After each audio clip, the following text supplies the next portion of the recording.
Hi అండి, ఈరోజు recipe సొరకాయతో గారెలు. ఈ సొరకాయతో గారెలు ఏ విధంగా ప్రిపేర్ చేసుకోవచ్చు ఒకసారి వీడియోలో చూద్దామండి. చాలా టేస్టీగా బాగుంటాయి, ఒకసారి ట్రై చేసి చూడండి. అందుకోసం ఒక సొరకాయని తీసుకొని ఆ సొరకాయని తొక్క తీసి ఇలాగా తురుముకొని పెట్టుకోవాలండి. చూడండి, సొరకాయని ఈ విధంగా తురుముకోండి. కొద్దిగా వాటర్ ఎక్కువగా ఉంటే పిండి వేసుకోండి. ఇందులో కొన్ని ఆనియన్స్ని చిన్నగా కట్ చేసి వేసుకోండి. ఇది పచ్చిమిర్చి పేస్ట్ అండి. పచ్చిమిర్చిని ఒక 5-6 తీసుకొని పచ్చిమిర్చి పేస్ట్ కూడా వేసుకోవాలి. కారం ఇందులో వేయం కాబట్టి పచ్చిమిర్చి కారం సరిపడినంత వేసుకోండి. జీలకర్ర పొడి ఒక 1/2 టీ స్పూను, ధనియాల పొడి కూడా ఒక 1/2 టీ స్పూన్ వేసుకోండి. ఇది అల్లం వెల్లుల్లి పేస్ట్ కూడా ఒక 1/2 టీ స్పూన్ వేసుకోవాలి. బియ్యం పిండి అండి, ఒక 1/4 కప్పు బియ్యం పిండి వేసుకోవాలి. శనగపిండిని కూడా ఒక 1/4 కప్పు వేసుకోండి. నూనె ఒక 2 స్పూన్స్ వేసుకోవాలి. సాల్ట్ అండి, సాల్ట్ తగినంత వేసుకోండి. కొంచెం కొత్తిమీరని కూడా వేసుకోండి. కొద్దిగా కరివేపాకును కూడా ఇలా కట్ చేసి వేసుకోవాలి. వేసుకొని వీటన్నిటిని కలుపుకోండి. వాటర్ అయితే ఇందులో వేయనవసరం లేదండి, సొరకాయలో ఉన్న వాటరే సరిపోతుంది. ఒకవేళ సరిపోతే వేసుకోండి. నాకైతే సొరకాయలో ఉన్న వాటరే సరిపోయింది, వాటర్ని నేను యూజ్ చేయలేదు.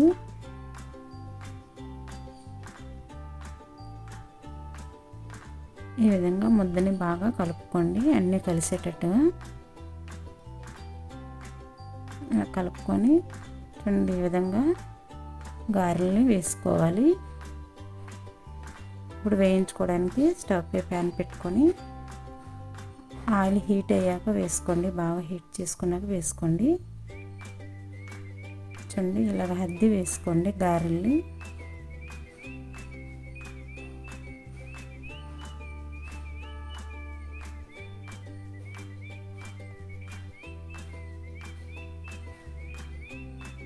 గారెలన్నీ వేసుకున్నాక మంటను మాత్రం కొంచెం మీడియంలో పెట్టుకోండి. హైలో పెట్టుకుంటే మొత్తం లోపల అనేది ఉడకదు. సొరకాయ అనేది పచ్చిది కదండి, తురిమేమో, అందుకోసం వేసుకున్నాక మంటని కొంచెం మీడియంలో పెట్టుకోండి.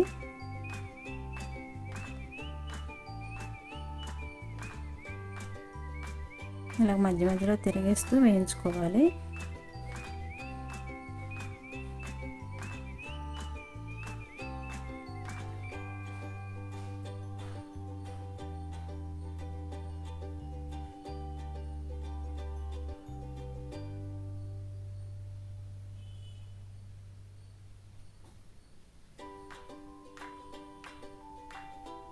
ఇలా 2 వైపులు వేయించుకోవాలి.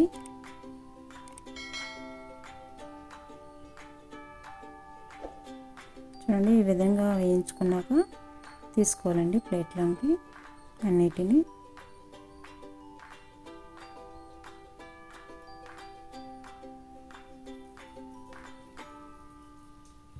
వేయించిన గారెలను ప్లేట్లో తీసుకొని పెట్టుకోండి. మిగతా ముద్దను కూడా అదే విధంగా వేసుకొని వేయించుకోవాలి. కొంచెం మంటను మీడియంలో పెట్టుకొని వేయించుకోండి, లోపల ఉడకదు. చూడండి, ఇలా రెడీ అయిపోయేవి సొరకాయతో గారెలు.